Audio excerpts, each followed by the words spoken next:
Okie dokie. Right, so basically we've got our image, we've retouched the knife, we've retouched the fork. We're not going to bother retouching the spoons, just for expediency's sake. Now, you can see here we've got a layer stack.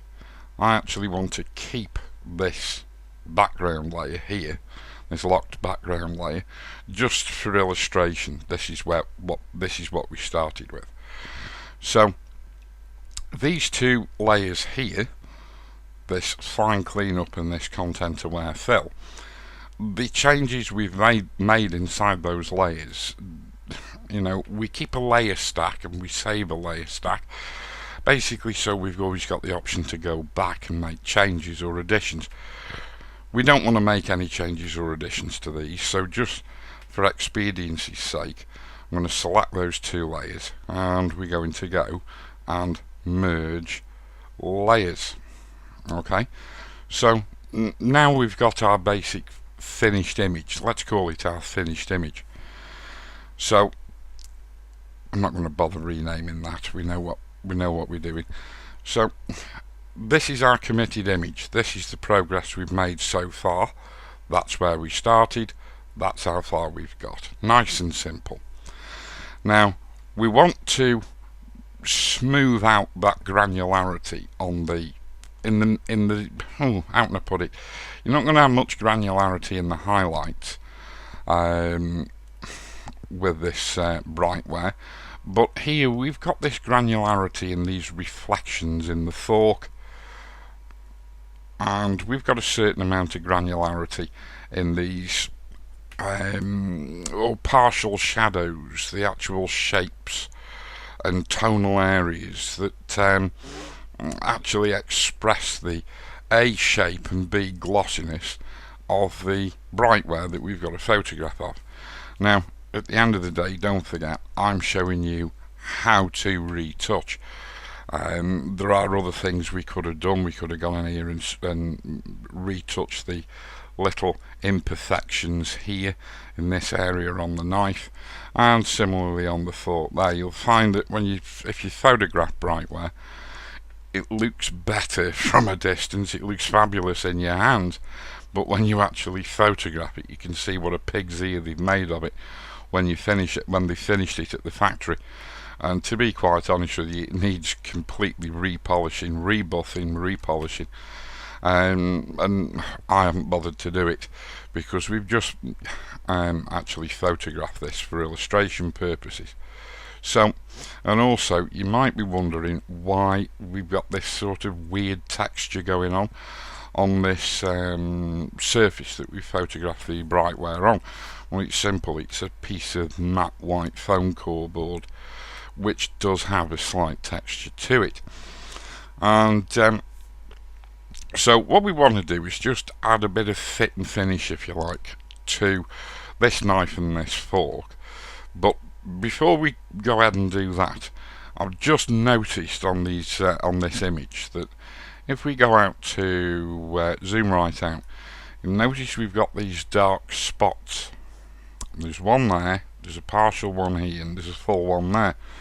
And you know, I mean, I don't know what's causing this. It's not on the actual board itself, and it's the spots are looking very round, which sort of means they're parallel to the imaging plane, which that set bottom, that white foam core board, most definitely isn't. So I mean, they're not dust spots on the sensor, they're too big, so what they most likely are is dust that's floating in the air just in front of the camera lens, or somewhere between the front element of the lens and the subject, and they're massively out of focus, but they've just been caught by the flash when it's gone off. It's not flare off the lights, so my only explanation is dust again. So you think to yourself, well, how can we get rid of those? Well, if I come up to a fit to screen view, it's fairly easy to get rid of them with the new patch tool. And if I go and turn this dust vis layer on again, you can just see there, and you'll notice when we flatten the image we've got rid of those little black speckles that were there before, but you can see we've got this dark splodge here, and we've got a partial one there, and pretty much a full one there. So if I stay in this fine cleanup layer here, and I go and get the patch tool, and I think what I'll do is I'll turn the dust base layer off, and I'll just come and draw around it a bit like that, and I'll go over the edge, and then we'll come back again and we'll just let it join up. And I might go and let's just try feathering the edge of that selection by 1 pixel, and then what I'll do is I'll just move it up just a little bit, and let it go, and just let Photoshop work out what it thinks I'm trying to do. And there's a useful thing for you when you're retouching. We can go and deselect that area. You can't see what we've done because of the marching ants. It stops you from seeing the join, if you like. So what we need to do is we need to hide the marching ants. We don't need to deselect them, otherwise the actual selected area is not active. So we need to hide them but keep them active. So the simple way to do that is Command or Control H. Yeah, and we've not made too bad a job of that. Now you'll notice that the structure is at 2 and the colour is at 1.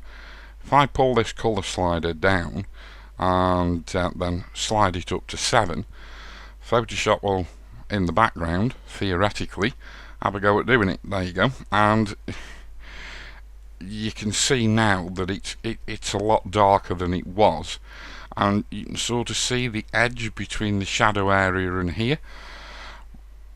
So if I go back and turn that structure back down to 1, that colour, sorry, down to 1, and just give it a minute to try and sort itself out, and there we go.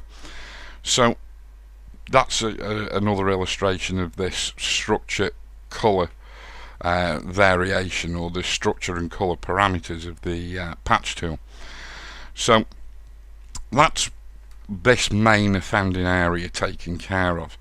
If I now turn that dust base layer on, I can now see these other two.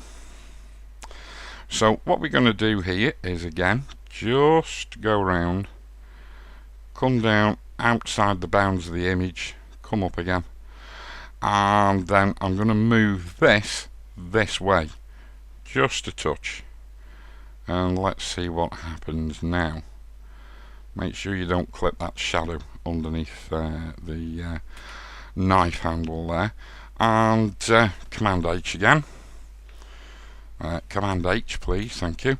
That's not done too bad a job there, and we'll just go here, and I'll just move that up to there and just see what happens now. Remember, all we're trying to do is to sort of get rid of the obvious spot, yeah, and you might as well just go select, deselect now, and it's not done too bad a job. If we now turn that dust base layer off and then zoom right out from the image, because imperfections like that are infinitely more visible when the image is further away. So we just Command minus or Control minus, and there we go. Alright, job sorted. So if we bring that up to a fit to screen view, turn that dust base layer back on again, spectacular. Okay, so in the next lesson, I guarantee you, we are going to finish off this knife and fork. So I'll see you in a bit.